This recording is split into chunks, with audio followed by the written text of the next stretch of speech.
Good evening and thank you for joining us for KREM 2 News at 5 tonight. I'm Mark Hanrahan. And I'm Whitney Ward. Thank you for being here. We do begin tonight with a look at weather. Today ended up being one of the hottest days of the year so far. Temperatures topping out in the low 90s. However, thunderstorms are moving back into the area, prompting a flood watch. Chief Meteorologist Jeremy Legoo is breaking down what we need to know about tonight and tomorrow. Jeremy?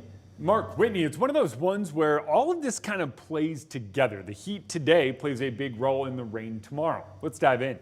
Temperatures are on the hot side of things, still up near 90, and we likely stay pretty close to it for the next couple of hours. And this is definitely our hottest day of the week. And what's going to wind up happening is things are going to start to cool down as rain moves in. 89 in Spokane and Deer Park, upper 80s in North Idaho, and still in the mid 90s out in central Washington. We had a storm that was pretty strong in eastern Kootenai County not that long ago, and that storm has since wound down. But that's a sign of things to come. Let's get this. Here we go. We've got flood watches in effect tomorrow through Friday morning. And that is going to be for some of that heavier rain.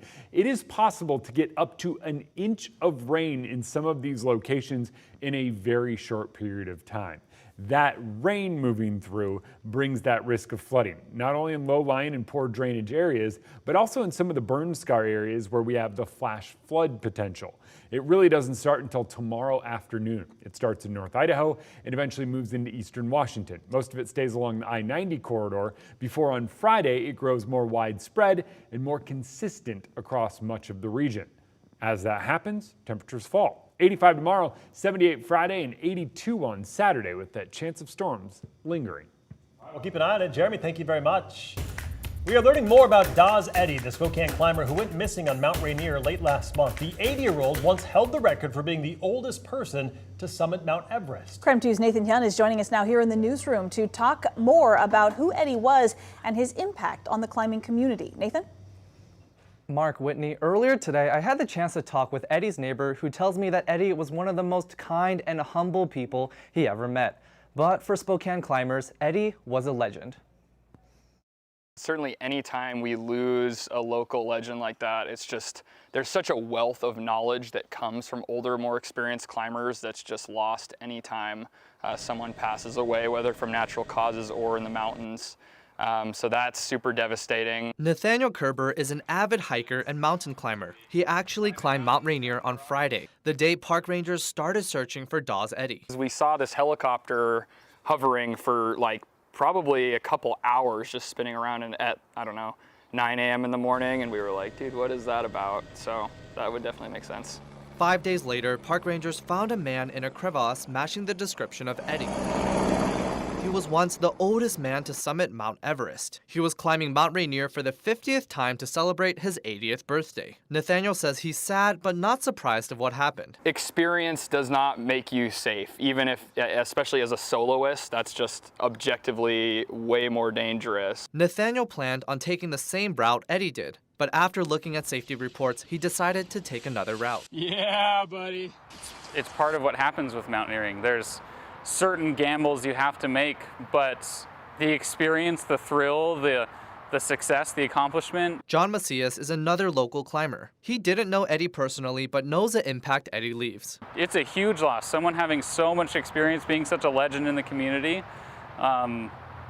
it's an enormous loss. According to Mount Rainier National Park, park rangers changed the primary route from the Ingram Direct, which is the route Eddy took, to Disappointment Cleaver on Saturday because of significant crevassing.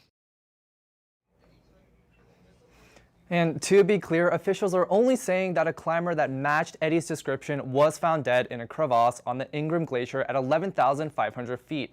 The Pierce County Medical Examiner will release the climber's identity. In the newsroom, Nathan Hyun, KREM 2 News.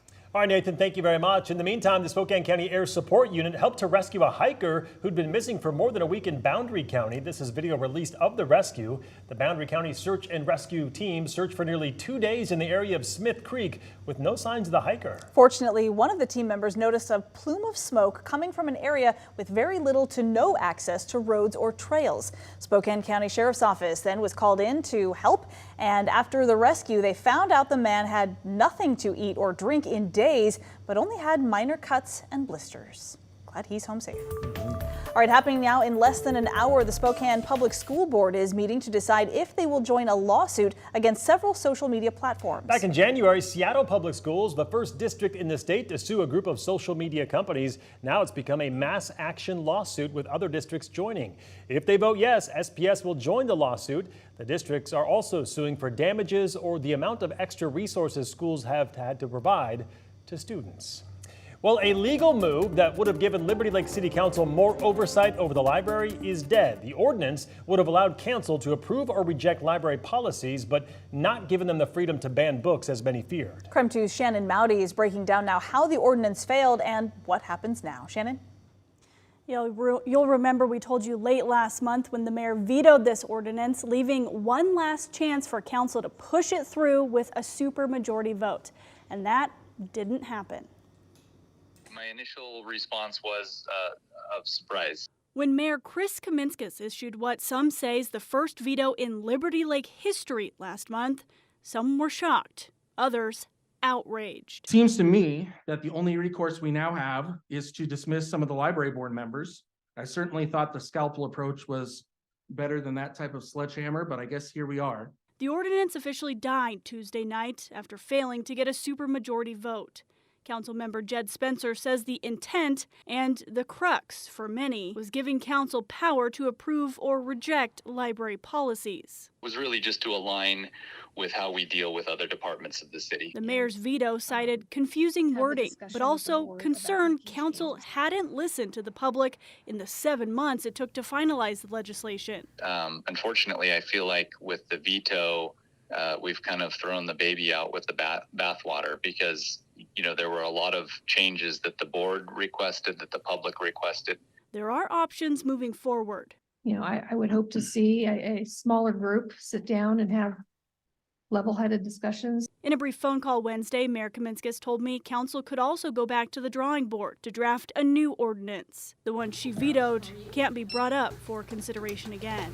Though for some, it feels like the end of this chapter. I think we're kind of at a deadlock at the moment.